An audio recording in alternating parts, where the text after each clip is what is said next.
In fact, speaking of donations, anybody's cell phone that goes off during the event is an automatic $25 donation to the North Lake Tea Party.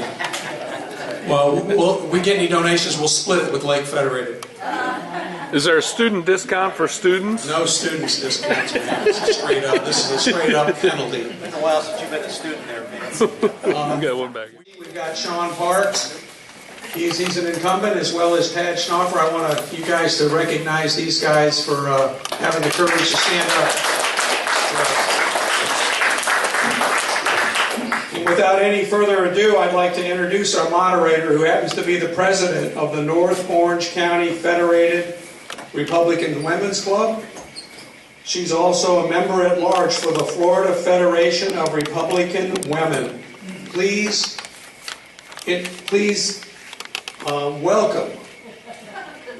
welcome Miss Charlotte White.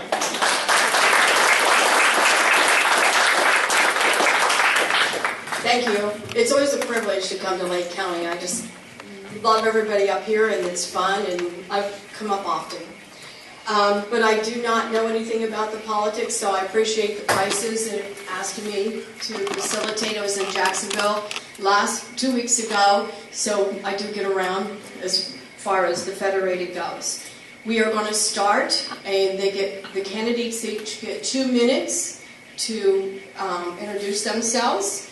We do have a perfect timer. She's got her 2 minutes. When that time bell rings, you're done. You get a 30-second notice, but when it rings, don't finish your sentence, you're done.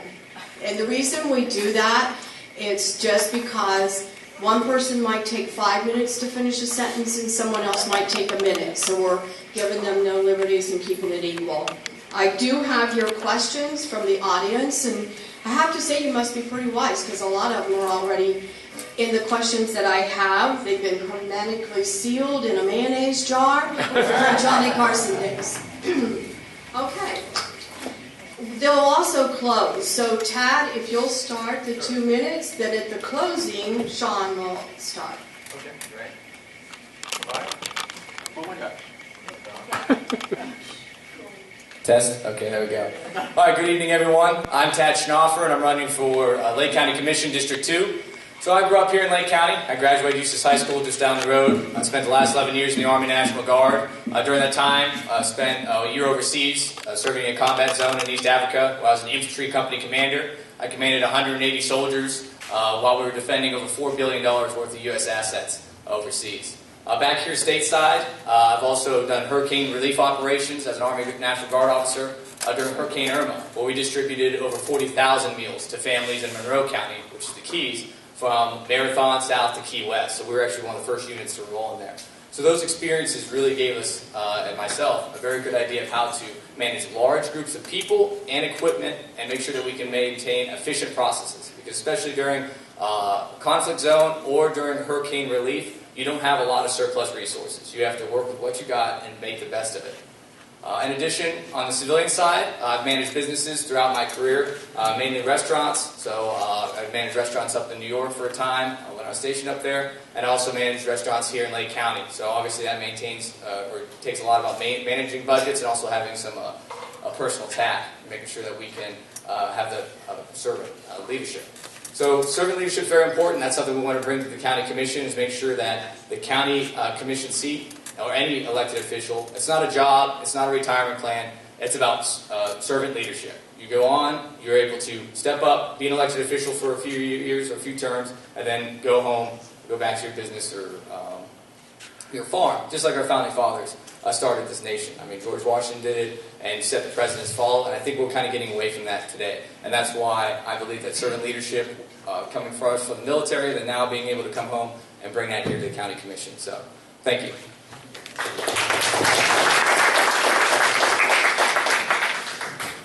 Good evening, I'm Sean Parks. I'm currently your County Commissioner for District 2.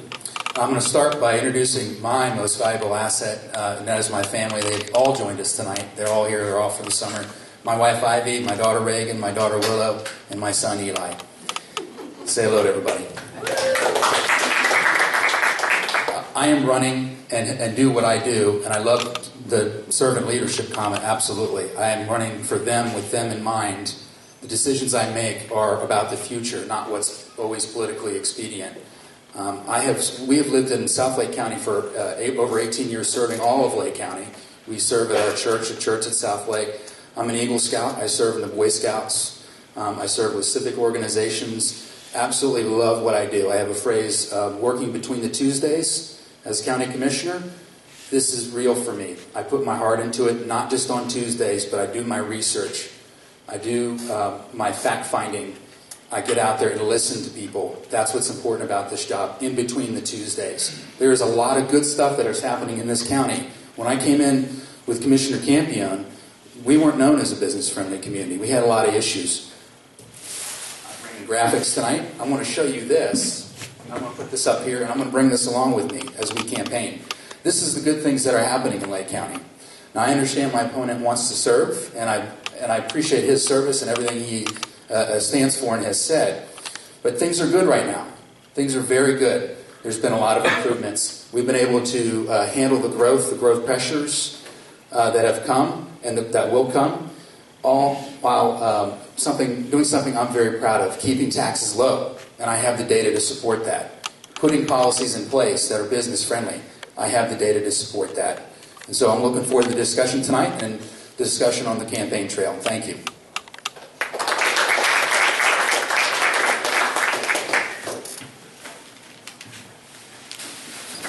Thank you both.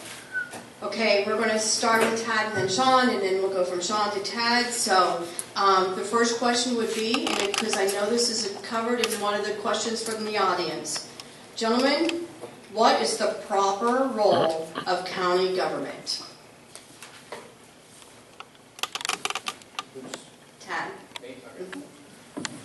All right, thank you. Excellent question. So the proper role of county government, and from federal level down really, is two priorities. And that's public safety, so that's making sure that we have a safe environment, we have a safe place to, one, live, and then also raise our families, and also be able to conduct business and commerce. Second is infrastructure, because that's what's going to help drive commerce. We can't grow, we can't, again, efficiently be able to get our families to and fro our work and other places if those two key items are not advocated 100%. So that's the priorities of what our county commission should be focused on, as ensuring that whether it's the sheriff's department, EMS, fire, they can do their jobs most efficiently, and that we have the proper roads and other infrastructure in place so that our families are, again, safe and they have everything that they need. And that's what I believe the county commission for.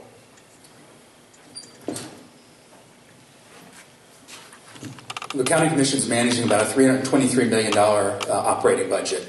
The role of the county commission is primarily a legislative branch, passing policies, including the budget, which is a policy document. This is also working with the constitutional officers.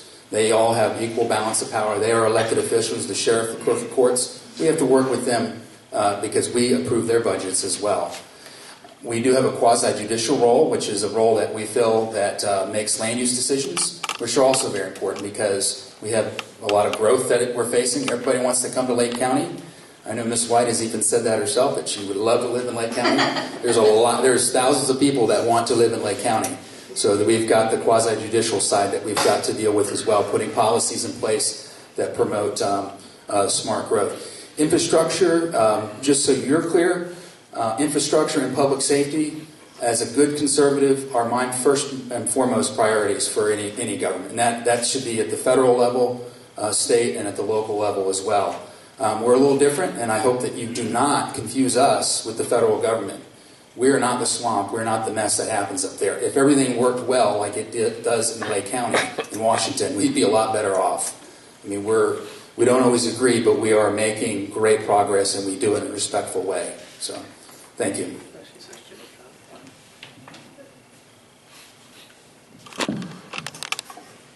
Thank you both. Okay, Sean, we'll start with you for the next one. In your view, are the Lake County residents overregulated, underregulated, or regulation is just right? Very good question. Regulation is part of a very important, essential question when it comes to business development. And when I came into office, the very first thing I did, I spent 2 years, well, about a year and a half, working to actually get the permitting system done online. And we went from being one of the only counties that had no ability to do that to being actually recognized as one of the best counties for online permitting. We have regulations that I think are burdensome that we have no control over. I think people get frustrated when they come in and get permits. We have staff that has to explain something. There's an issue, a question. That's the Florida State Building Code. All we can do is enforce it the way it is. There are changes that could be made at the state level to make it a little more reasonable. And we have staff that try to be reasonable when they have to enforce building codes. Zoning, zoning and comprehensive planning is important. If you don't have a plan, it's going to be helter-skelter, and that costs everybody. It affects everybody's property values if you don't have good zoning and good planning in place. There are some regulations, to be honest, that we are looking at and will continue to look at to try to improve. And I go out there and do this a lot. I go out and have coffee conversations. I go to small businesses on a bi-monthly basis, and I support a local business. We invite people. We'll do a press release. We usually have another elected official, Carrie Baker or the sheriff or somebody. Will come out and enjoy me. Maybe state legislator like Larry Metz at one time, a couple of times. What we do is we ask them, and we give people an opportunity. They don't have to come on Tuesdays to a meeting to voice publicly what they're frustrated with regulations. We ask them what we need to do to improve on. And we get some good ideas by doing that. Are we perfect? No. We got a long way to go. That's my mindset. We're never going to be perfect, but we're always going to strive to be perfect. You can't make everybody happy, but we're going to try and be balanced in our approach for sure. All right. For regulation, yes, I do believe we're over-regulated. And there's a lot of different things, whether from the commerce or just general functioning in our day-to-day lives, that sometimes the government tends to creep in because they're trying to solve a lot of small issues and they end up making a very big arm to correct it. One regulation that came up recently was like the fertilizer regulation, which a lot of people read about, right? There's a lot of different research saying back and forth. And you want to really make sure that before we put any regulations in place that might limit commerce, in that case that affected a lot of the golf courses and the bigger land use areas here in Lake County, that there's 100% this is going to be damaging or this is really going to cause some sort of ill to our community. So regulations generally don't help commerce. They slow down business and they can really slow down being able to start a business in that piece. It's the same thing with your home. It's not the government's job to come in and regulate how you conduct yourself at your home. Obviously, there is safety regulations like my opponent talked about, but overall, I believe we're over-regulated and be very wary of adding anything to what already exists on the docket for that.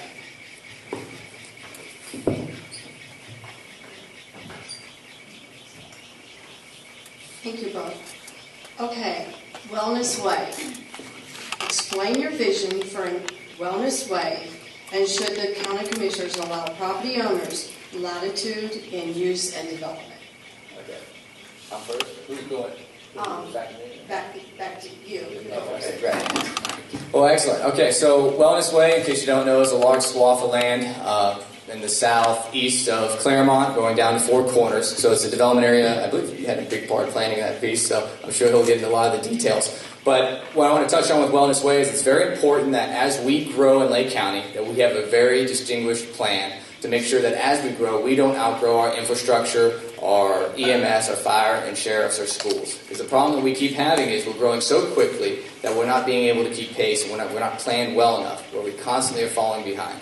So we need to make sure that with the larger swaths of land that we're getting ready to plan and develop, that those areas have the proper roads already planned out. We know how many parcels or how many residents are going to go per acre, and we don't rezone them to put an inordinate amount of residents per acre, and that will just create more traffic, things like that. So for Wellness Way, hopefully it's able to do what I believe the plan is and bring high-tech jobs to the area, to be able to bring residents in, but not just houses, actually bring jobs and commerce to that part of Lake County.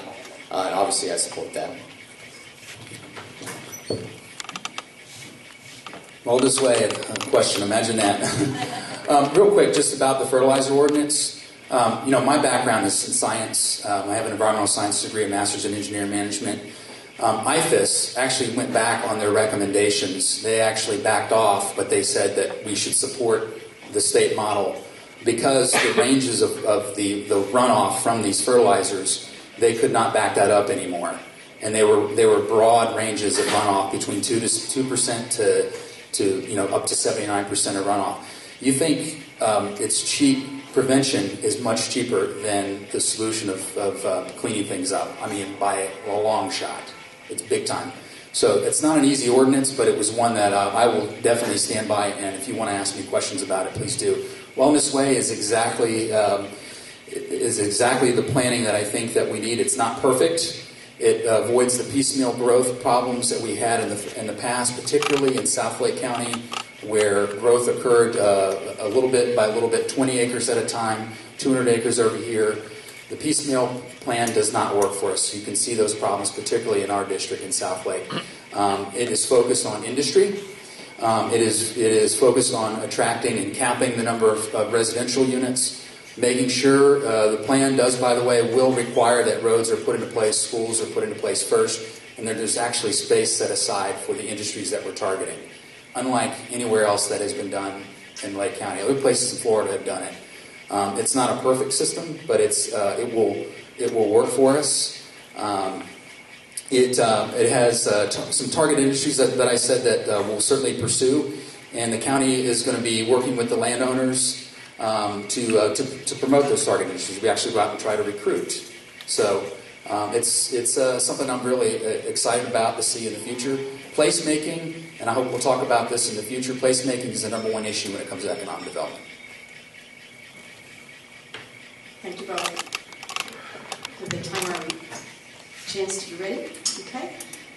Sean, the next one will be yours. The sheriff has requested $10 million additional funds for the upcoming year.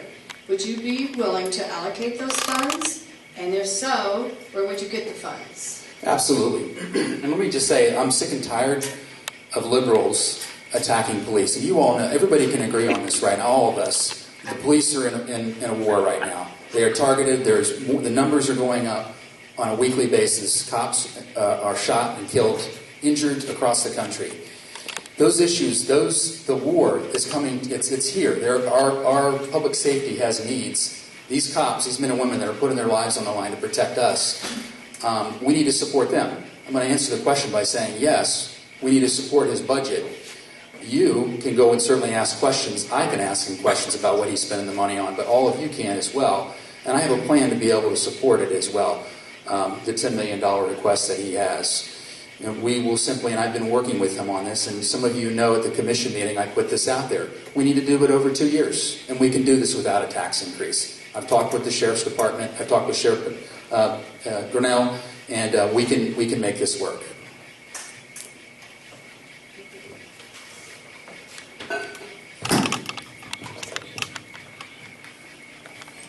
Okay, absolutely. So we should support our sheriffs, absolutely. Again, public safety is the number one priority for the government. And so if they're not getting the resources they need, in this case the sheriff's asking for another shift of troopers out on the road. They're doing 12-hour shifts. That's a long time to be in your car, not including if you're doing casework and stuff afterwards. So these guys are working hard.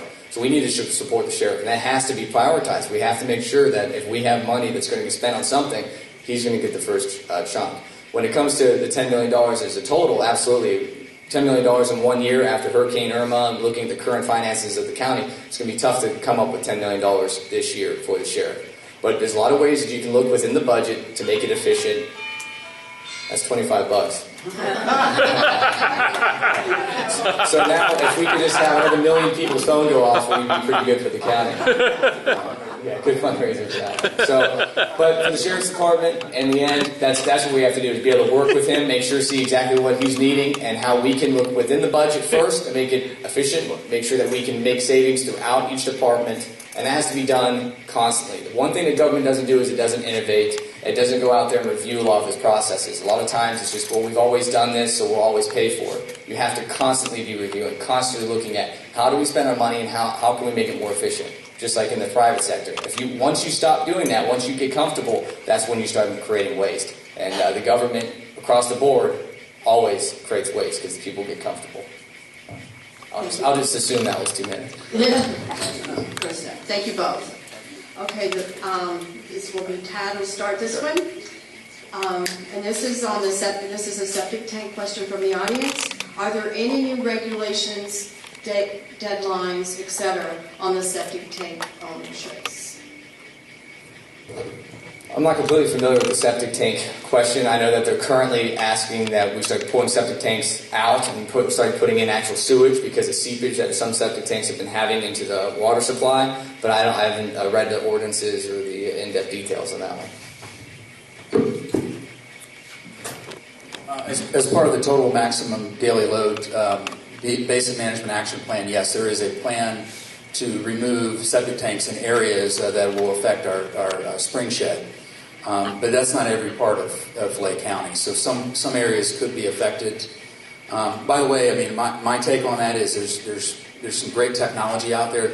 Septic tanks aren't what they used to be. It's kind of funny to say that, but there's new technology when it comes to septic tanks that could be as effective or even more effective than an actual utility from a city. And I think that's some flexibility that we need to look at as well, so that people that are living in areas, the cost to connect to a utility, a city utility, could be incredible. But if we allow them to be able to have some of these technologies that are in place, and we'll work with the health department on that. I know this commission is very conservative in that approach. They want to help people with that. We've talked about this over the years a couple times.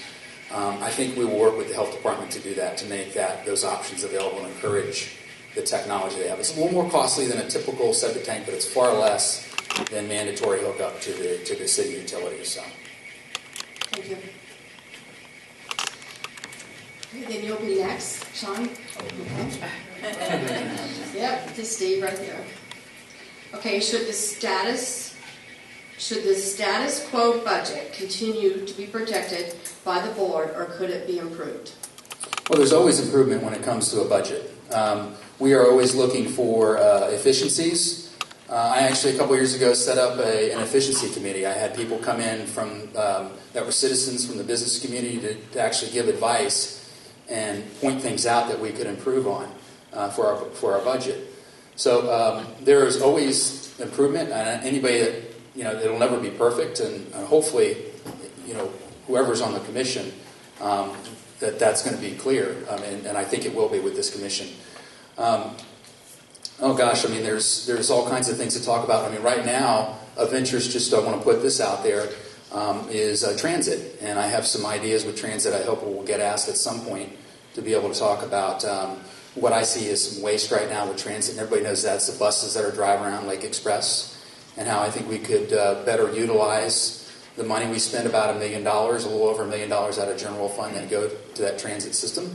And I think there's some real savings that we can achieve by going to ride sharing and switching over to some models that are working in other areas, and reduce that cost and actually be able to provide more trips, perhaps to our to people that need to be matched up with employers, people that need those healthcare trips to get to the to get to the doctor, and those that are pursuing their education could be at Lake Tech. We can provide more trips. And I have a plan, hopefully if I'm reelected this year, it's going to be something I'm going to be very adamant about, improving transit.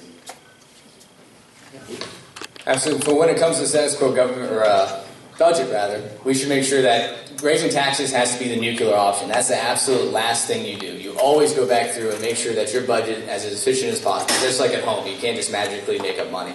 So what you can do is look to the budget. You can have definitely outside sources. You definitely want to make sure you have fresh eyes, people who haven't been looking at that same budget year in and year out. Because it's 500 pages, so it's not an easy thing just to glance through and make sure everything's good to go. You got to go line by line, and it's a very long process too, going through a large budget. So in the Army, I manage a $29 million budget. That's not, you just don't come in on Tuesday and knock that out. It's a very long process, a very arduous process you're going through.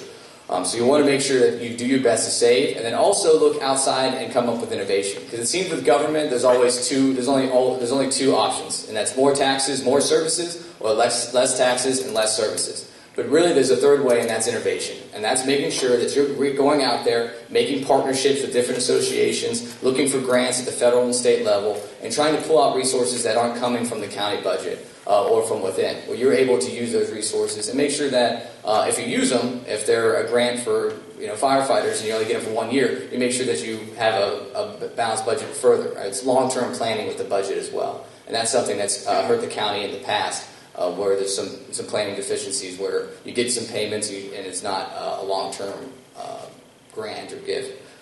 Other than that, it's very important that, again, taxation has to be the last thing on the table. So when you start talking about that and put the burden back on the taxpayer, has everything possibly been done?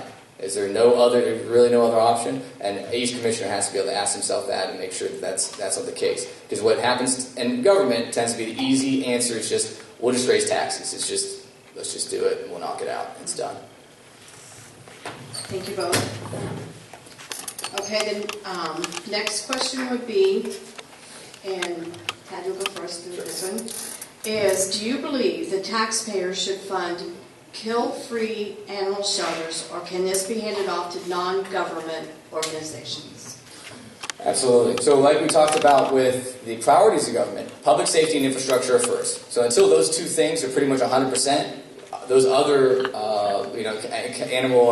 non-kill animal shelters, that comes after those in priority. Obviously there is different funds. Some fund, the general fund funds certain things. You have certain funds for parks and recreation, stuff like that. But we have to make sure that, again, our public safety and infrastructure comes first. And anything outside of it, so our animal shelter, which it doesn't cost that much right now, and they got a lot of volunteers, being able to get other associations, other groups, having county-led fundraisers, that's the type of stuff that we should be doing to fund that event, for my idea. And then maybe they do get some benefit from the county, but it certainly should not be the full bill from the county commission, from the tax dollars. Because again, when you're spending taxpayer money, unless it's for the absolute general good, again, public safety and infrastructure, if a person wouldn't want their money going to an animal shelter, they can donate to it instead of actually give it through the channels of the county or the government itself. And I would say that a lot of people love that no-kill animal shelter. And a lot of them, they're not here tonight. What I heard as a commissioner overwhelmingly was that they wanted to go to zero kill, which is not truly a zero kill, but it's getting there. It's approximate. And we do. We work with all kinds of organizations for volunteers to reduce the operational cost. The big hit is going to be the penny sales tax, the cost to build a new shelter, and that is, it is a lot. I mean, it's $7 to $9 million. But this goes to an issue with, about $7 to $9 million it could cost. We don't know exactly yet. We'll be getting those engineering estimates in. But this goes to a point that I have in that there's a lot of interest in this county right now. As we continue to grow, we're growing extremely rapidly. I mean, I've thrown these numbers out before, 1,000 people a day moving to Florida. We're going to grow 80 to 100,000 people in the future.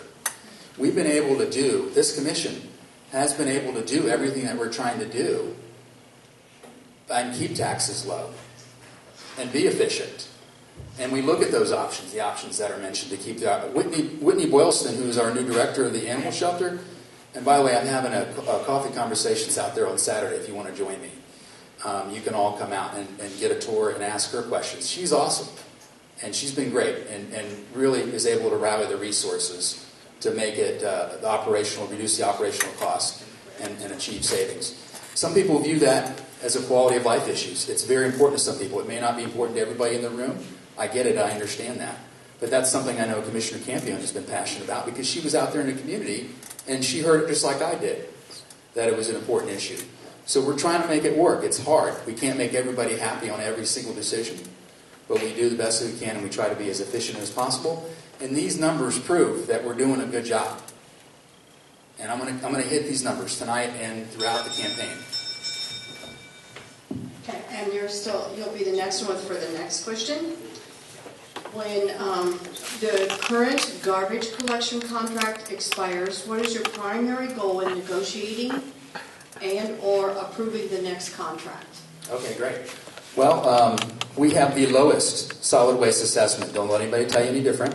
We have the lowest solid waste assessment of all the counties around us. And I have that data as well. When we go through the new contracts, which will be coming up here at some point soon, we will. They will certainly probably go up at least some point. There's a consumer price index that's been built into the contract.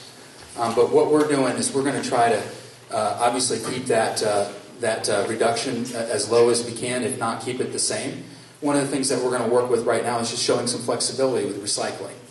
They're not getting the same numbers. The price that they're getting for glass, for instance, is very heavy. it's not worth it. So we'll be flexible on the recycling of certain materials to keep that cost down, keep their transportation costs down. Fortunately, something that I was very adamant about was keeping our landfill. We have our landfill as an option. We can use that as leverage against the landfill that we're using now. Incinerators, more money. Plain and simple. They would have increased the assessment 4 times for the disposal costs. That's why we did not go with the incinerator. That option could be on the table again, and I'm totally open to that as well. So we'll just continue to look at it. The cost of everything continues to go up, but we will minimize that by looking for ideas that some of our haulers have to maybe reduce that cost. They want to work with us. I think we've generally got good haulers. We have a little trouble with one once in a couple times, but generally they're pretty good.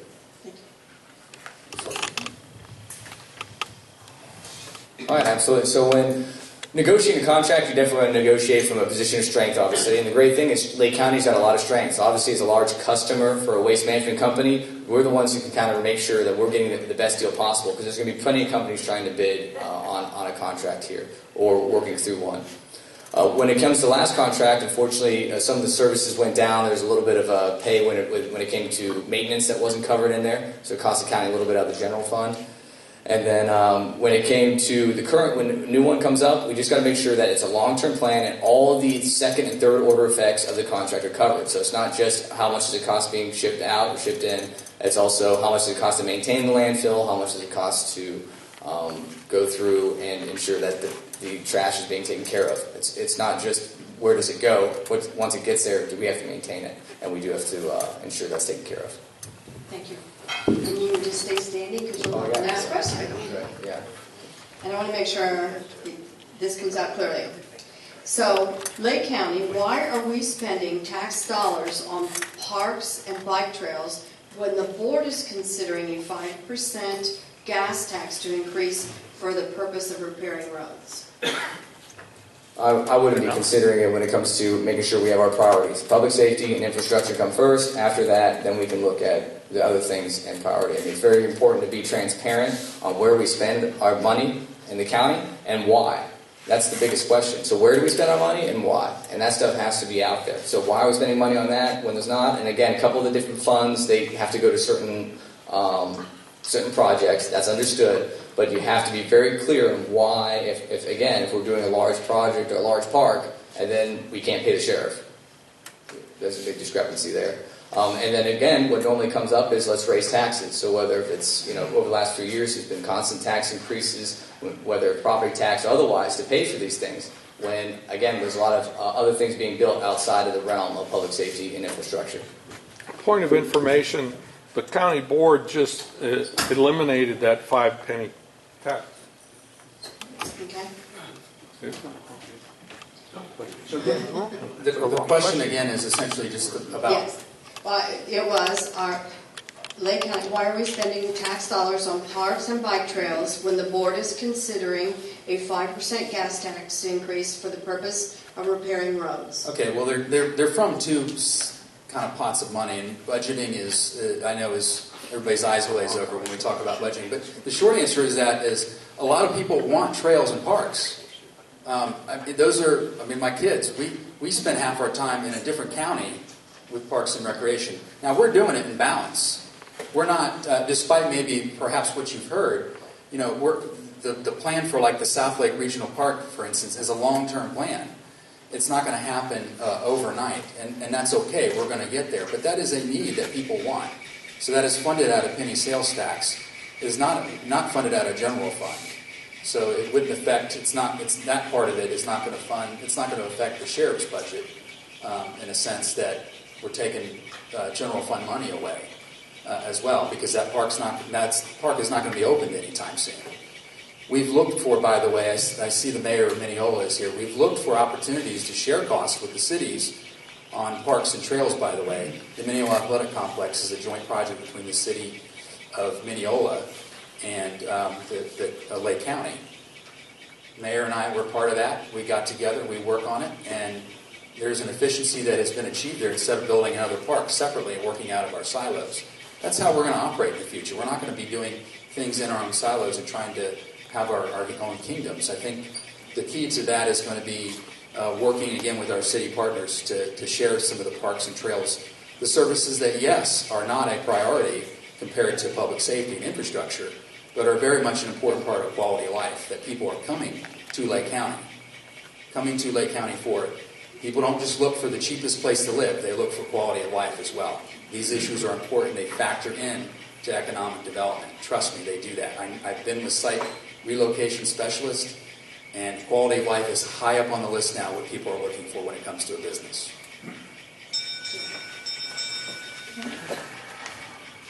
So the next question, we will start with you again. You can take this right there. This is going to be a communication question. When a change in regulation occurs affecting property owners, how can the board best notify all affected property owners? For instance, changes in zoning, land use, ordinances, and annexation. Yes. That's a great question. Always room for improvement. We compete so much these days with media. There's just so much stuff that's on TV, so much stuff you get in the mail. It is really hard to get the word out when it comes to a critical land use decision or zoning. We put signs up. There are, information's put in the mail, legal advertisements put in the newspaper, like as if anybody will read that. But we do it. There are ways that we put out. We'll put out a list to neighborhoods. We'll email them directly. If there's an issue, neighborhoods will come into us sometimes. They'll have questions. And we hear that there's an application that might be pending. Will you let us know? We say, sure, absolutely. We get all their emails and we send emails out. We'll actually go out of our way. Sometimes they have community meetings as well to ramp everybody up for a decision that's coming, that's big. That this is something you need to be aware of. We're going to come and listen to you about a big land use decision. I think there's some other ways that certainly we can look at. Maybe perhaps social media at some point. Maybe we'll be tweeting land use decisions. I don't know. But if people follow that. And perhaps that's something we can look at in the future. Transparency is absolutely key to government. It's one of the fundamental roles of elected officials, is making sure that anything that happens at the government level that's going to affect us, the citizens of the county, has to be pushed out in as many facets as possible, obviously cost effectively. So one of the most cost effective things, I believe, is social media. So whether Facebook Living the meetings, whether we're pushing it out, the videos for each of the meetings are put online right now on the website, but you can Facebook Live it, you can tweet, absolutely. Those type of things, at least to let you know that there is something out there for you to look further. And then they have a more detailed outline of the ordinance on either a website or another media source. In addition, making sure we reach out to our larger HOAs, because they have a pretty efficient system to reach out to their property owners already. So we don't have to, as a county, go through our own trying to figure out how we get a hold of people in Kings Ridge or plantations or something. We can go through the HOA, and then they can distribute the information to their homeowners. And that, again, kind of allows that information to be disseminated without adding any immense cost of mailers or something like that to try to really get the information out to the citizens. In addition, when it comes to actually going out there and doing it, signs are great, and then also trying to encourage participation, whether, again, it's coffee talks, whatever it may be, to get people out so they can see, hey, what's this ordinance about? And then also ask questions about it. Because a lot of times ordinances are passed in the dark, and then one day you wake up and you can't have a 4x5 sign in your yard or whatever the ordinance happened, and you have a question about it. So that's very important. Thank you both. Tad, we'll let you start with the next one. What specific economic development affected by the board has been a win for Lake County? Would you like me to repeat it? Yes, please. Okay. What specific economic development efforts by the board has been an actual win for Lake County? Well, Lake County is growing, so there's no doubt about it that economic development here in Lake County is not only is it going to grow, but it's going to continue to grow. Lake County sits in an excellent place for commanding growth because we're surrounded by two major regions, those villages up in the northwest and then Orlando to the southeast. These two things pretty much put Lake County into a vice of economic development and growth. So we know that houses are going to come here, businesses are going to want to come here. So between that, just really location is one of the big things that we have our advantage here in Lake County, and we need to make sure that we use that strength when attracting developers. And Lake County's already done that, and they've pulled in a lot of homes, and our population's rising. But with that, we need to make sure that we're growing responsibly and ensuring that, again, our infrastructure and our police, our sheriffs, everything can keep up with the growth. Because with development, what tends to happen is everyone sees dollar signs, but they don't see the second and third order impacts that come afterwards. Like, oops, we got 40 kids in a classroom to try to teach basic math, things like that. So we have to make sure that we're growing, we're developing, but responsibly. We had 600 social media interactions, promotions, 600 social media promotions just last year. So I wanted to add to that, we are very much pursuing that as an option to get the word out. Economic development, I'd love to talk about this. We could probably have a whole session about that because there's a lot of great things that are happening in Lake County right now. I'll just pull out a couple. The Turnpike Interchange in Mineola is awesome. A million square feet, I might have the numbers a little bit off, but a million square feet of commercial space, it is coming. It is coming to Lake County. The value of that is $1 billion. It's probably over $1 billion that we're going to be able to use. And it has been planned. The city has planned that well in conjunction with the county. That is going to be able to, that's just going to bring a lot of good economic growth for the county. It's underway right now. Wolf Branch Innovation District, that is planned as part of the Wekiva Parkway as well. It's in Commissioner Campion's district. The state college is planning to put a campus on that site. That'll be a magnet. There'll be some land use, mixed use that will go right around that. And that's going to happen within the next few years. That is going to be immense for our economy as well. Just down maybe on a little bit of a lower level, I'll call out Rainey Construction as a great company in Groveland, $100 million company that's in Grove right now, manufacturing parts extremely innovatively that go now around the country. They're expanding into other states. They're growing so rapidly there. Buddy Rainey has done an awesome job, employs people right here in Lake County that have a great wage, have great families, and he's been a part of that. And he'll tell you, Lake County has been a partner. Ask him. He'll tell you that Lake County has been a good partner for him, a good place for him to grow his business. And he is being wonderful. He's wonderfully successful now. And I think we're going to see more and more stories. I have other stories about companies like that that are doing well in Lake County. Thank you both, and you can hold the mic because you'll have the next one. Okay, and I hope I pronounced the road correctly. Schofield Road. Why is Lake County not moving to improve it, Schofield Road, or some other east-west road? Actually, we are. Schofield Road will be redone as part of the CMEX agreement. The CMEX will come in and will be building a road for their trucks to go in and out between 27 and Orange County. That was part of the agreement they had with them. But I'll also tell you about preliminary design and engineering study that's underway with the toll road right now. Some of you may know I serve you as a board member on the Central Florida Expressway Authority because Lake County gets a board member. And we have a plan plans are underway to build a toll road, a tolling facility between Highway 27 near Schofield Road that'll connect to the 429. It's about 5 years away. I firmly believe it will happen. It's already been programmed. The toll and revenue study shows that it will support it and that there are lots of people, particularly in South Lake, that want to get east and go east quickly, and they're not able to do that now. Our roads on Highway 50 and 192 are constrained. This is going to be a huge economic boost for us because industry, the Publix is the Amazons of the world, they need to be near good infrastructure, roads that will connect them regionally, and that road will connect them regionally. So I'm excited about that opportunity. Also, by the way, it'll get all the sand trucks off the local roads as well when it's built, too. So. Okay, so not to repeat, obviously that was the specifics of the road, but what's important when it comes to transparency and being able to ensure if I'm a resident, when is my road going to be fixed? So we have to make sure that, and other counties do this, and Lake County does to a degree, as ensuring that there's a list of priorities of what roads are being fixed, when are they being built, why, what's their traffic, to ensure that if I know that if my road outside my home isn't being fixed, I can go somewhere, whether a website or otherwise, to ensure when is it going to be fixed and why is it not a priority. Is there not enough traffic? Is it a grade level 4 or 5, whatever it may be. As in ensuring that each user throughout the county understands where their road sits or whatever construction project may be. Thank you both. Okay, Tad? What area of water policy requires more regulation? What area of water policy requires more regulation? Well, we just talked about not having too much regulation earlier, but one key priority is ensure that the green swamp down south is a huge key or a piece of the Florida water and aquifer and drinking water. So we need to make sure we do preserve that. So if there's any type of regulations, it's really just making sure we preserve our drinking water, especially in that area, because it's just so key, not just to Lake County, but to the surrounding areas as well when it comes to drinking water. Well, water policy is very important.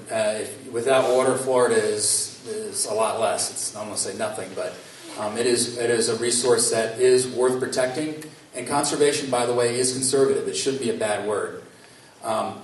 Regulations that I think are important, they have to be kept in balance, but one would be withdrawals and making sure that we're not over withdrawing. So the cities and the county together need to obviously do some planning, and we've done that in the past. The South Lake Regional Water Initiative, the cities are carrying it forward to make sure that they're sticking with allocations, their plans, their allocations that will go towards future growth. Because right now, there's already, from withdrawals, our wetlands and our lake levels have receded approximately about 15% from over withdrawal. So there's mitigation that needs to go in place, and the cities and the utilities all have to work together on that. On the other side is water quality. The Harris Channel Lakes has a very different water quality. It's that eutrophic, very nutrient rich, versus the South Lake Channel Lakes, which are very nutrient poor, have excellent water quality. Both chains, by the way, are awesome. There's a lot of great qualities about both of them, so I'm not being biased. But the Claremont Channel Lakes we have to stay in front of. That's why I was really careful about the fertilizer ordinance. Because if we ruin that, then we don't have the triathlons, we don't have the people coming to swim and use the lakes. It's too expensive to clean up at that point. The cost is going to be far greater than the prevention part of it. So we lose industries as a whole. We just have to do it in balance. So we need to encourage and promote our stormwater projects. We have about we did 200 pounds worth of nutrient removal over the last 4 years through some county stormwater projects. The cities have done probably much more even. We need to work together to promote those stormwater projects, getting those retrofits put in so that the nutrients and pollutants aren't running off into our lakes. Okay, thank you both. The next question would be Sean, we'll start with you. If, in your view, are the Lake County residents over-regulated? We asked this. Never mind. Round two. Yeah, round two. Here we go. What are the top two priorities in infrastructure? Well, one I think is I kind of touched on, and that's that regional connectivity. Wekiva Parkway is in place. We need to make sure some of the roads that come off Wekiva Parkway are going to be supportive, protective of the community, by the way, first. We don't want them to have a bunch of traffic dumped into their community and have to deal with the consequences of that. So we need to make sure that we're supporting the roads that are supporting, kind of tying into the Wekiva Parkway. The regional connectivity down in South Lake with the toll road, I think, is going to be very important. Some of the strategic intermodal system projects, the 27s and the 50s and the 441s, those are DOT projects. So we have to the county needs to work with DOT to continue the progress, particularly 27, our end of the county still needs some widening, and the road is in bad condition in some areas, as well as we know where those locations are. We hit them in the potholes on a regular basis, but we'll work with them as well. And yeah, I mean, I guess that's it. Yeah. Okay. Absolutely. For infrastructure, obviously, again, roads, it's primary for commerce. It's also making sure that emergency services can get to you at your home. I mean, there's 1,000 different reasons why roads and thoroughways are very important. So absolutely, that would be fundamental. Next, also, is ensuring that, again, our water is clean, that we have the infrastructure to continually support our growth here in the county. So all those different types of utilities, those type of things as well. Thank you both. Okay, we'll start with that. Usually you have more than two people, so they are on they're in the Olympics tonight. Okay, what current social services funded by Lake County are outside of the scope of the primary purpose of the government? And I'll repeat that. What current social services are funded by Lake County that are really outside the scope of the primary purpose of the government? I'm not sure, and I definitely have to take a look. Okay. Well, I'll go back to transit. There are some human resource grants, and there are some grants that are provided for the elderly, and that's about $220,000 total a year that we give. That board that overlooks that, by the way, is they are hardcore.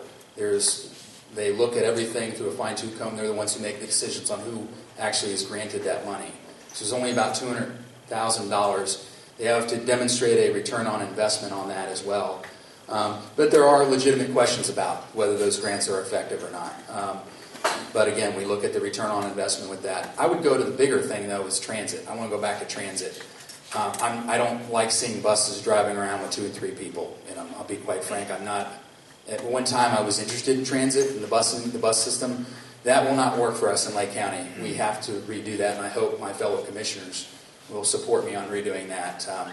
Even if it means going to smaller buses or direct trips, ride sharing, it just can't. We're not Orlando, and we're not going to be Orlando. We're not going to be New York. We don't have the land use to support that. I don't want the land use to support that. Transit for transit to work, and that is somewhat of a social engineering thing. It has to have that high density. It has to have no parking, and it has to have the grid pattern of roads. We don't have that in Lake County. I don't think we really want that. We want good parking. We want larger lots, I think, in most cases. And so I would say transit, and I would hope my fellow commissioners support me on totally reforming that this year, making it work where it should work, and then cutting what doesn't work. Oh, my stand up. It's my turn. Yeah, your turn. Yeah. Okay. Thank you both. Why do the tax dollars go to things other than what we were told? You go first. Yeah. I wish I had specifics because, the answer to that is, hey, everybody in this room is not going to like every decision I make.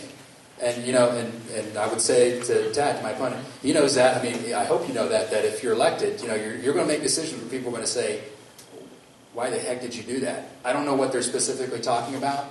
But again, I'll go back to what I say. I am out in the community. I do not only these coffee conversations, but I'm talking to people. I'm part of the business community.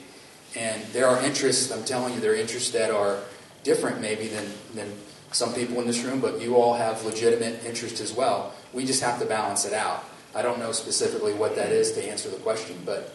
That's the question. Yeah. There you go. Thank you.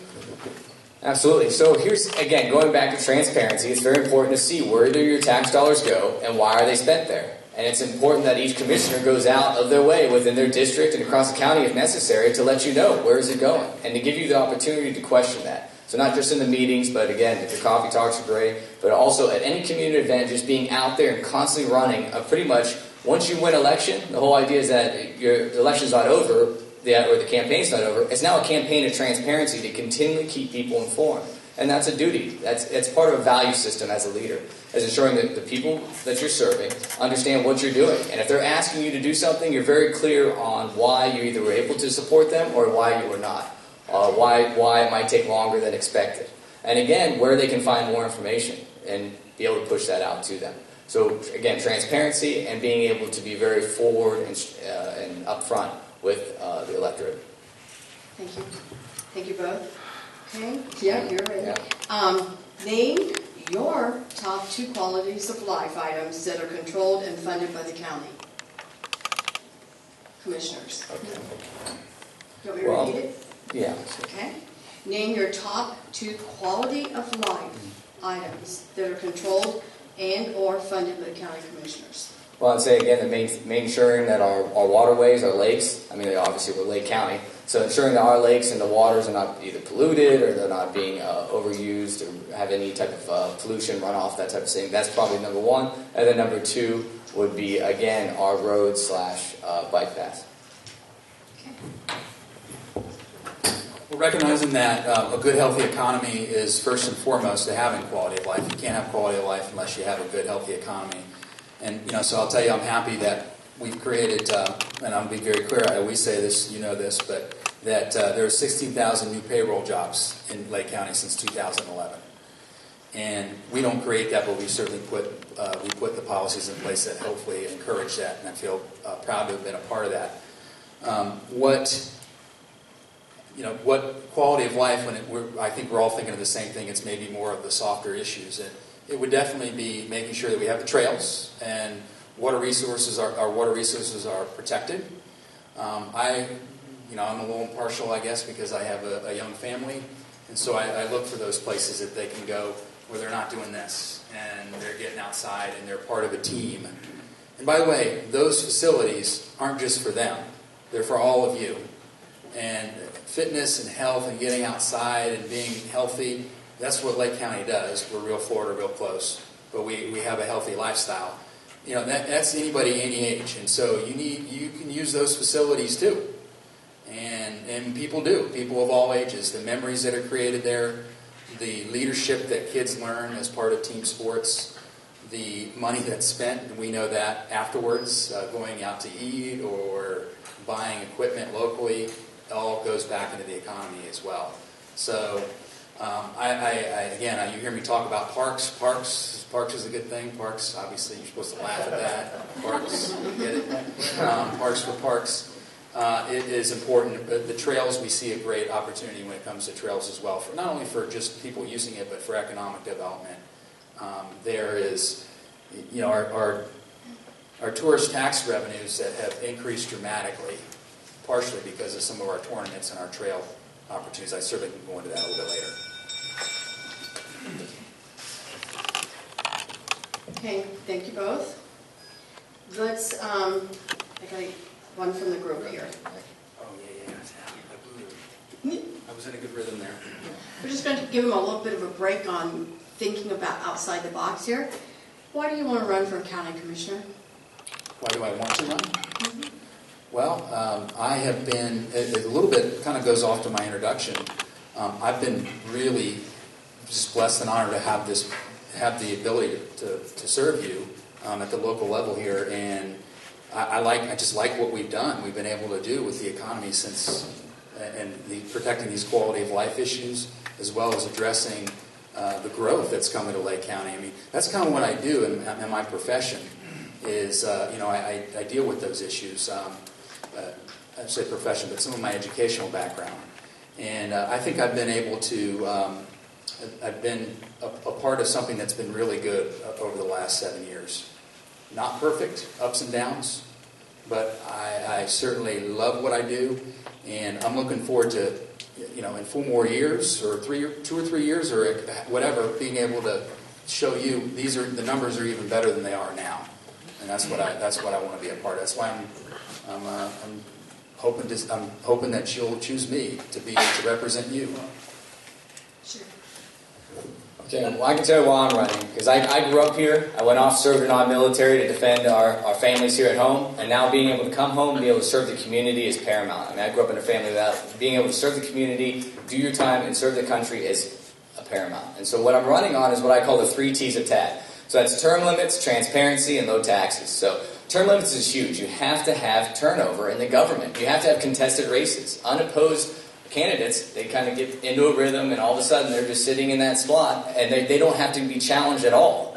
All of a sudden their answers to everything is, that's just the way we've always done it, or, well, I don't know, let's just do it this way, let's just raise taxes, whatever it may be, the easy way out, because they're not being challenged.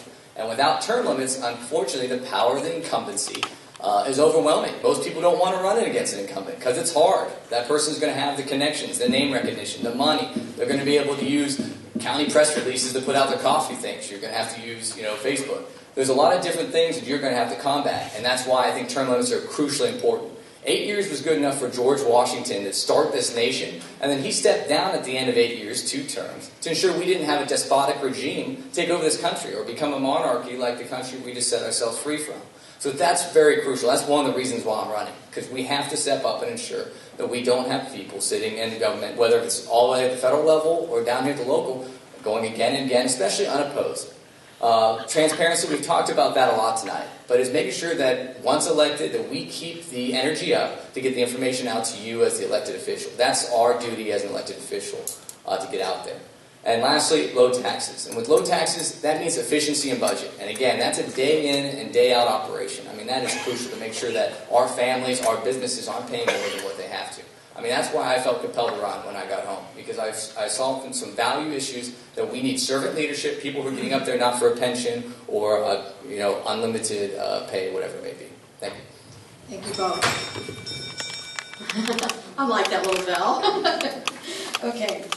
Now, this one will go to you. Should a separate hurricane reserve fund be established? And what amount would we strive for? Well, I think we can maintain the current surplus or reserve that the county has. Does it need to necessarily be coded for hurricanes? Not necessarily, but certainly that has to be planned for. Hurricane Irma cost $9 million roughly. I mean, that was a very large hurricane, and we're in Florida, surprise, we might get hit by hurricanes. So we have to make sure that we keep that amount of budget in our reserves to help us out. In addition, the Sheriff's Department, they only have $100,000 slotted in their contingency funds. We need to make sure that they have enough to be able to do long-term operations if necessary during hurricanes. I know we have our Emergency Service Center, Emergency Operations Center. We need to make sure we have a good partnership with each of the cities so that the response can be coordinated and efficient. And we need to make sure that the contracts for whatever it is for removing debris are in place, and they're not going to be we won't be out-competed after a storm hits, because that's a lot of things that happen. Contracts kind of go all over the place during hurricanes.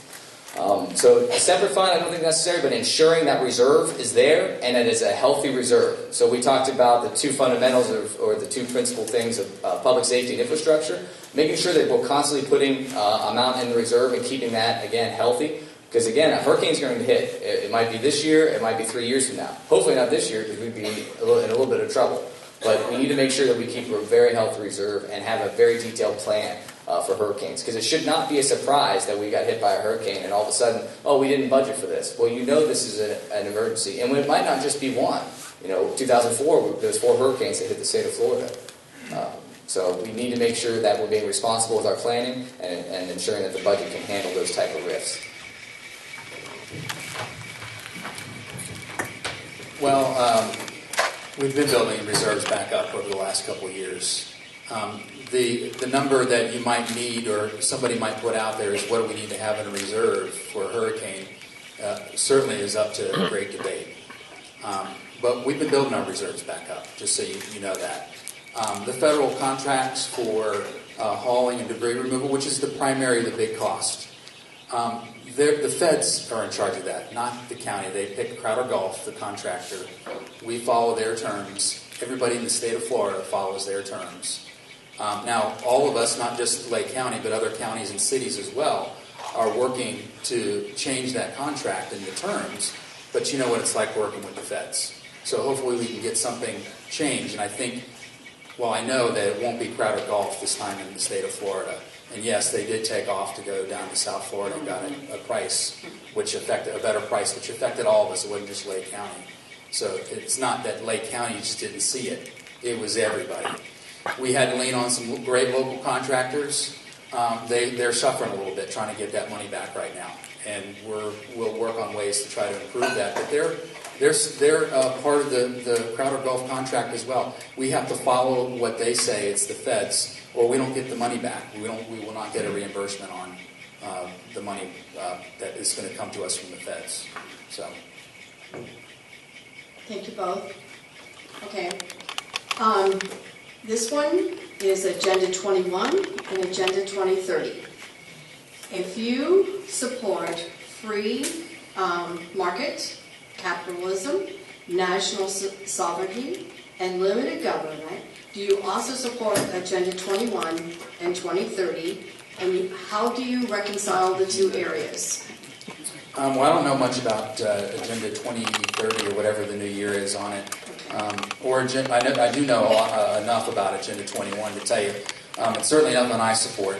Any kind of planning, environmental decisions, I'm a local government guy. That needs to be made locally. It's not made by the United Nations. It's not made by even to some degree on a federal level.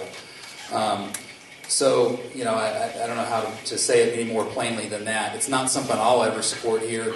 Don't let anybody, some people will try to tell you maybe perhaps that We incorporate Agenda 21 policies. I think it's okay to ask those questions, don't get me wrong. But this is a very, very conservative board, and we are not going to follow or endorse Agenda 21. In fact, I think my first or second year in office, I even put a resolution forward that we would oppose Agenda 21.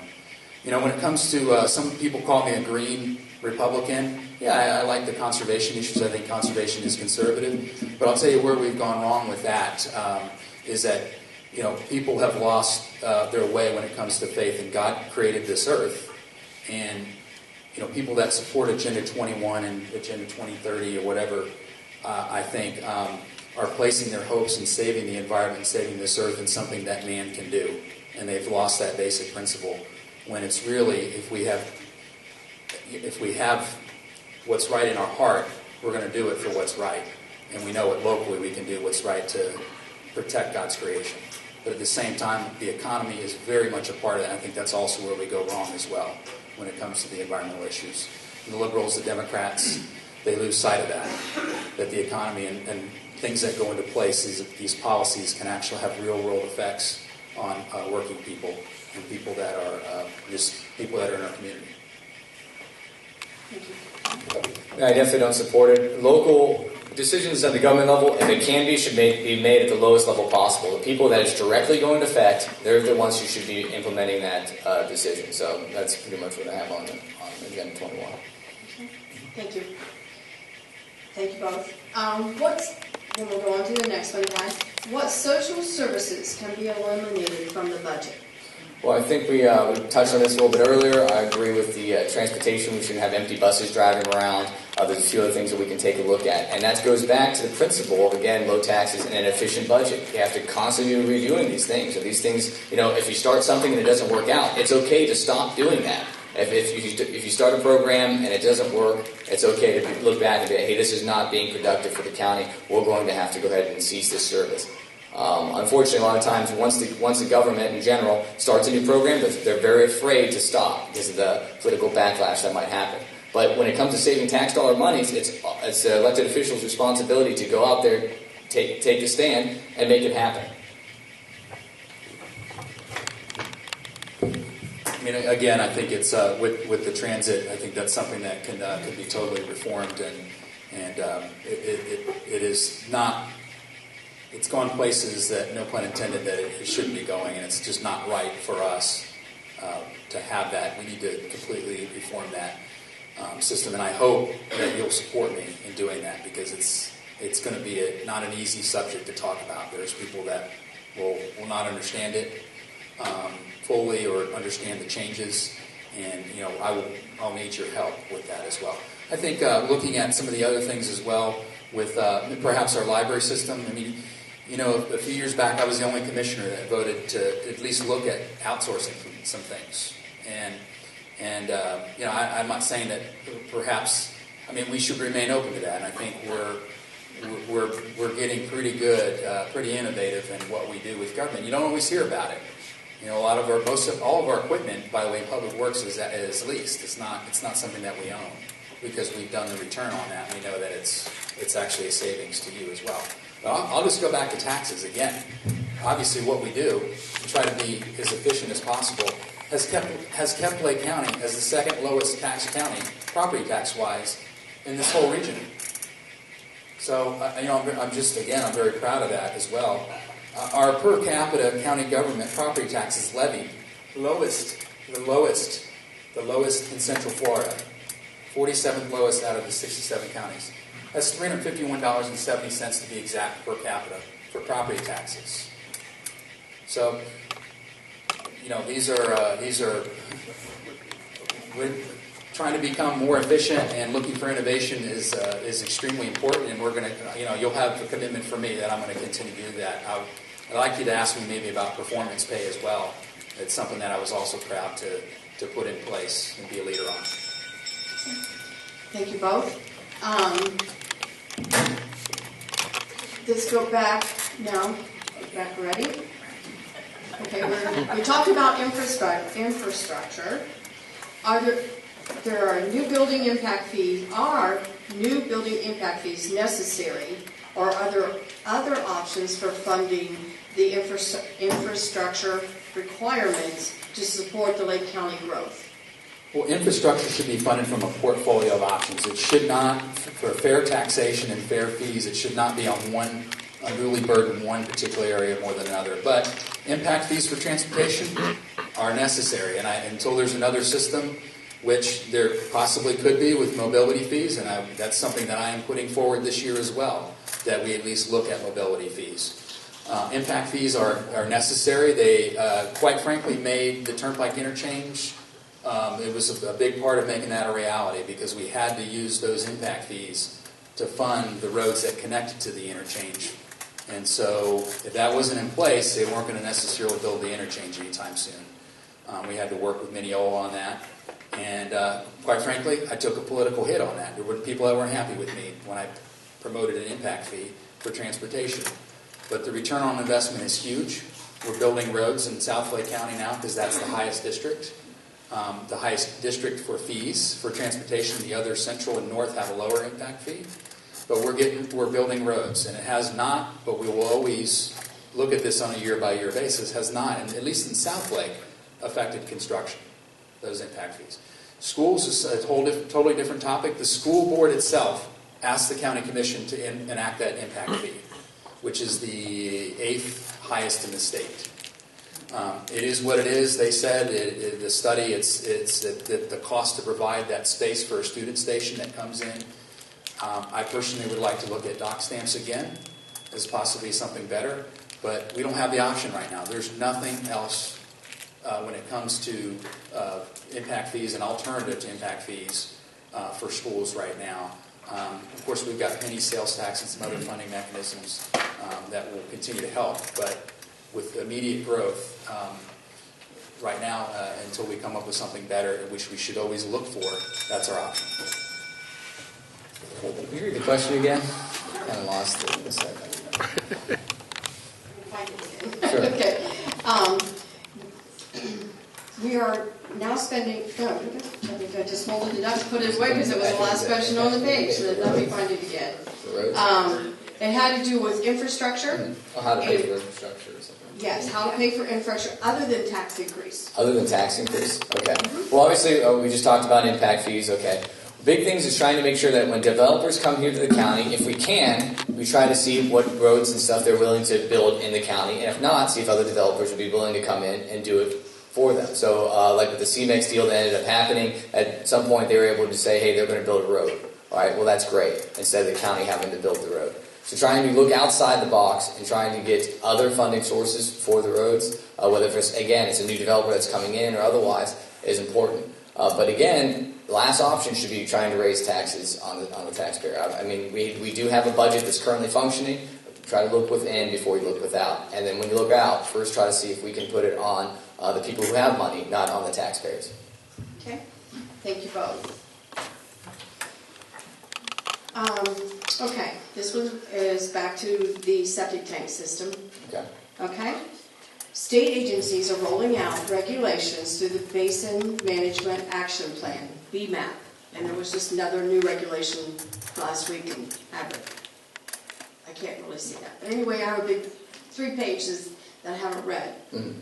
But to reduce the nitrates, the purpose is this, to reduce the nitrates in the springs' waters.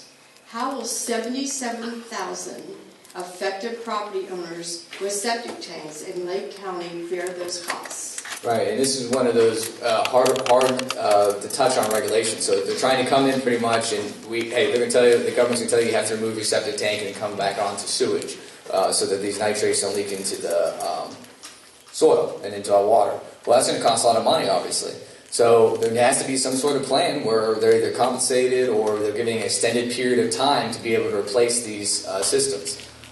Because again, you're putting a lot of pressure on a property owner who might not be doing that well financially themselves, and then you're going to put a large sum of money on them as a regulation. Or then you'll fine them for not doing it, so now you're putting them even at greater strain. So this is a very delicate topic. But on the flip side, we don't want to contaminate our water. We don't want to go through having to clean up the mess. So it's definitely going to take some research to go into. The BMAPs, I believe, are online, and you can see which areas are affected within the county, because it's not the entire county. I mean, hey, good science should rule. Good science should rule the day. We need to make the decisions on that. It should always be based on the best science. There's technology out there with septic tanks, as I said earlier, that can be utilized and we can promote. And we need to advocate for our residents as well, that they have those options instead of going to something more expensive, a utility. So I think it's just keeping it in balance and looking at these different technologies that are available to them. Okay, thank you both. Okay, next question. And give you a minute here.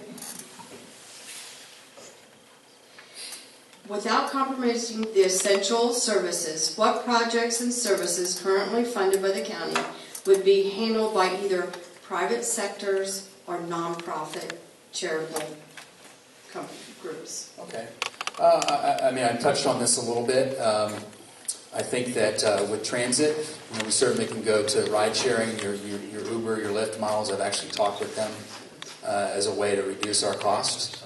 And I'm sure that means effectively cutting a part of our government. But if it's going to provide better service at a lower cost, I think we need to do that. And I'll be, of course, you've heard me say it 3 times, be really pushing that this year. We do outsource wherever we can. Parks and Trails, I'll take that as a good example. Bobby is our Parks and Trails director. Bobby Bonilla does miracles and wonders with literally sometimes pulling stuff out of the garbage to use and reuse on our sites. A lot of all of our activities, all of our operational activities on parks and trails, a lot of them are outsourced as well. So we'll continue to look at, we resurface our roads, it's all outsourced. It's all done by different companies. We don't do a lot of that. Most of that is not done by us. Again, most of our equipment in public works is leased, so that we don't have that as a burden. I think those are just a few examples, yeah. Very good. Okay. Absolutely. And I think this is a great area that we can really grow in. So the important thing is about being able to build a community and get people to have take ownership here in Lake County. So whether it's like an Adopt a Lake program or Adopt a Road, about getting volunteers together, having them meet up, have breakfast, go out, clean up roads, and help assist our parks and recs and our lakes and our parks. On a volunteer status, not only does it get people out there and it keeps our parks clean, but also helps build a sense of community and ownership. Like, this is our lake, this is our community. Well, I'm a piece of this pie instead of going home playing video games or whatever's going on. In addition, possibly our library system. There's definitely some areas there we could probably contract out or go to digital. I know other counties have went to where they're able to do very minimal manning at their libraries, and their computer systems do a lot of the analog and all the tracking the books, things like that. So that's very crucial. And also our animal shelter. Again, we talked about how there's plenty of volunteers out there. We can continually build that sense of community. People care. I mean, like we said, there's a very strong cause to save animals in our county, and we again build up that network of volunteers and other organizations that might be able to come in, step up, and assist the county and take that load off the taxpayer and put it for, again, on volunteers or associations. Thank you both. Gone through all the questions from the group. They've been answered in some way. Okay, we'll go to the very last one that they gave us. Great. What are 3 things in the county budget that we are currently paying too much for? Okay, well, 3 things I think we're paying too much for. One is the waste management contract. I think when we go to renegotiate that, there's definitely some savings in there. And ensuring that it's not, sometimes with waste management, it's a one-size-fits-all. But people who live out on country roads and unincorporated Lake County, they have a much different, they have longer driveways, they have a much different way of getting rid of their trash compared to someone in the city where they just walk out to the end of where pretty much where their car is and they dump it off, compared to dragging big garbage cans. So there's one way when it comes to just efficiencies within that. And there's total of 3. We talked about a lot about bringing in, having volunteers, associations be able to take over different things. And lastly, as you go line by line through a budget, you'll find a lot of antiquated things or antiquated organizations we might be a part of. So older the regional planning councils, different things that we pay memberships to that we probably no longer need to be in. I know other counties have stop paying their membership in some of these regional planning organizations. And that can just instantly save us some money when we have the capacity to do that planning here within the county itself. Thank you. Well, as a matter of fact, we do reduce our fees from some of those other organizations. And yeah, some counties, there's a county, maybe at least one, that isn't paying the Regional Planning Council fee, but statutorily we have to. We have reduced our fees. We've reduced the money that we pay to the Economic Development Commission. At one point it was over $200,000 when I came into office. Now this year it's officially $25,000 as well. The areas, again, I mean, touching on some things I've already repeated, but I think we pay too much for transit. And so, I hope that we'll be able to reform that and get more value for your dollar as well. Again, I think there's some areas perhaps with our libraries that we can look at. I'm certainly open to that as well.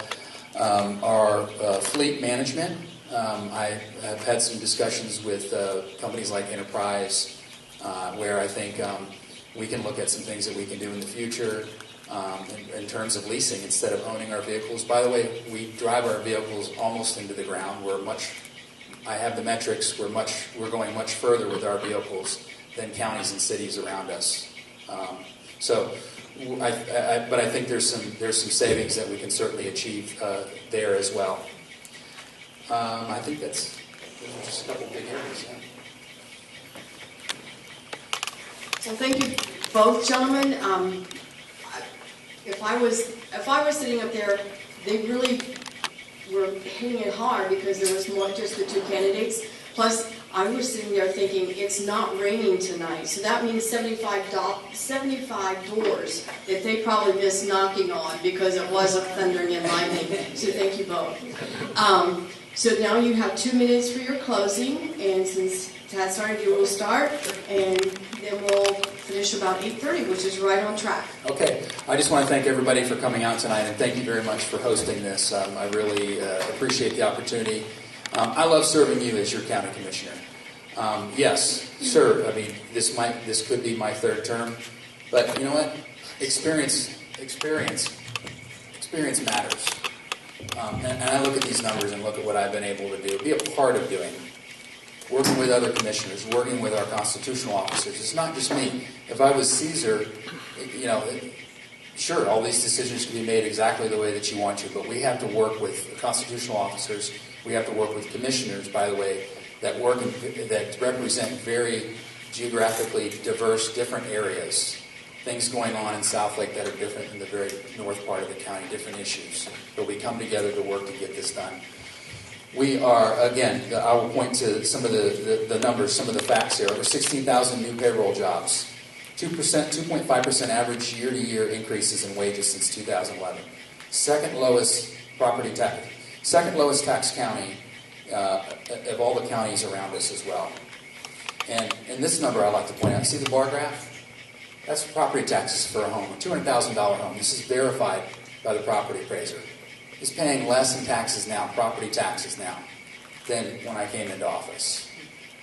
So that doesn't mean that in some cases there might be more, people will be paying more, but as a whole, and when I came into office in 2010, I ran on trying to reduce the tax burden. Some of you know this. I carried my little graph around on the homeowner. I'm looking out for them. And so I think I've been a part of that. I have not been perfect, but I think I've been an effective part, an effective leader, a servant leader, absolutely a servant leader, doing this for you as well. And I look forward to the rest of the campaign. I certainly want you to ask me all the questions. We've touched on a few tonight, but I'm ready to serve you again in 2018. Thank you.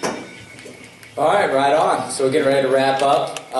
Thank you for hosting. It's been a great event. Keep your eye out for the old campaign cruiser outside. So you see you got the signs on top. You see them running around town. So like I said, we talked about 3 T's of tax, the term limits, transparency, and low taxes. I mean, those are crucial, and that's what I'll be running on and talking about, especially when it comes to efficient budget. And when it comes to going to the budget and talking about taxes, yeah, absolutely, the property taxes are low for some homeowners, and but unfortunately, commercial areas took a pretty big hit with property tax increases. And imagine how low those numbers would be if we didn't have a double-digit tax increase 4 years ago. It'd be a little bit lower if we would have went with one of the plans Commissioner Campion or one of the other commissioners put forward. But other than that, it's been a pleasure, and thank you very much.